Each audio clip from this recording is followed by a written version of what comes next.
Nextthink and the creators of the Dex show, it's parallel. One IT story told week by week. Because technology problems don't happen in isolation or by themselves. They happen in parallel. I'm Tim Flower. In our first episode, we uncovered the mysterious theft of productivity at Zentech. A rogue script, phantom processes, and employees caught in the crossfire. But what if I told you this wasn't just bad luck or a simple system failure? What if it was deliberate? Today we follow a trail left by a single vandal, a criminal that leaves no trace behind, one known only as the Undocumented Change. What we uncover may change everything we thought we knew about Zentech's crisis, and possibly about the very foundation of workplace technology itself. It started in a meeting room somewhere deep in the heart of Zentech's IT department. A team of engineers huddled over a shared monitor trying to trace the origins of strange symptoms happening randomly around the enterprise. I decided to talk with Pam, the IT lead at Zentech. We knew the symptoms weren't happening without reason, but we couldn't find any change control that would have caused them. It wasn't part of any deployment logs, no version control, no sign-off. It was just like these problems just appeared. That's when someone on the team considered a remote possibility. Perhaps this was a change that had been made without an official change request, without documentation. A change that didn't exist in the official system of record and obviously wasn't reviewed by the CAB. Who knows what kind of testing had been done? Dina runs the CAB, a group of cross-domain experts trained to look at the impact of changes and also enforce the process of making changes. We call them UCs, undocumented changes, small changes used to happen all the time, because tech teams believed they were harmless. But they were outlawed because some of them can really cause significant damage. And this could be one of them. Not only did the CAB not know about it, but no one from the service areas knew about it either. So was this just a small change causing big issues? Or was something else going on? Was it a glitch? Or was it really sabotage? And the change wasn't just logging errors anymore, it was tracing intent. To get more visibility into this behavior, the team turned to Zentech's Dex platform. Fred is the Dex lead for the company and gets involved when others can't figure out complicated problems. So the platform gave us something we knew was going to be invaluable, and that's timestamps of the symptoms. And those symptoms, they started as soon as GPOs were processed on devices Monday morning. So we could trace it back to a specific GPO edit made at 3:14 a.m. on a Sunday morning by someone with admin level credentials.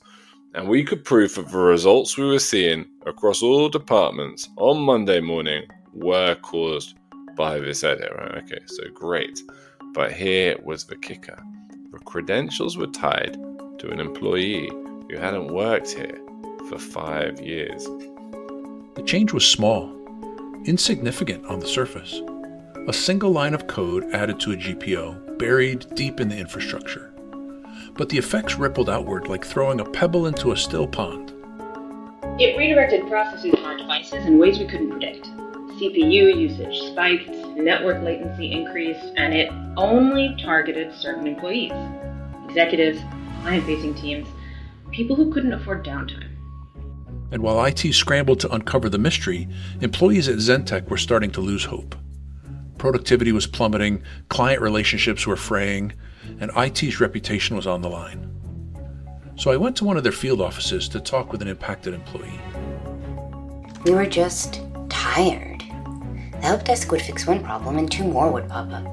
Every time they fixed something, something else would break. And I can't afford that, so I usually don't even call. They're good people, but it's like they're playing whack-a-mole with my job on the line. At the same time, whispers began to circulate among the staff. Whispers about sabotage. About someone working against the company from within.